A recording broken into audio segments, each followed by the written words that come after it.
you to write this down. You may not have a pen, so write it down in your unconscious so you can file it and recover it later. The more we understand that thoughts, attitudes, and beliefs are causes, and that outer things are but the effects and the results of what we started within the mind. Let me say that again. The more we understand that thoughts, attitudes, and beliefs are causes, and the outer things that we see are but the effects or the results of what started within our mind.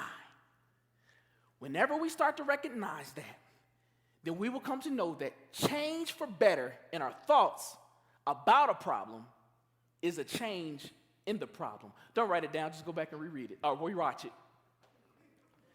When we understand that what we believe is a cause and what we see is an effect, what we'll realize is that what we decide to change about the problem ultimately makes the problem change. That's the simplest form I can say it.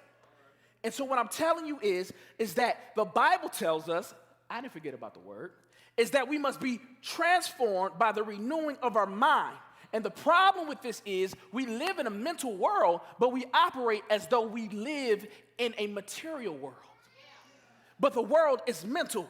We've been taught that things just happen and that all we can do is survive, and that if we want not to have bad luck, we just got to stay out of unlucky situations. But the truth of the matter is none of that has to do with anything, because we operate in the laws of the mental. And the mental word says that if you believe it, anything you accept will become your physical form and reality. It ain't got nothing to do with what your boss say at your job. It got to do what you believe about what he said. It ain't got nothing to do with what your spouse said, do, or won't do. It all has to do with what's happening in your mind.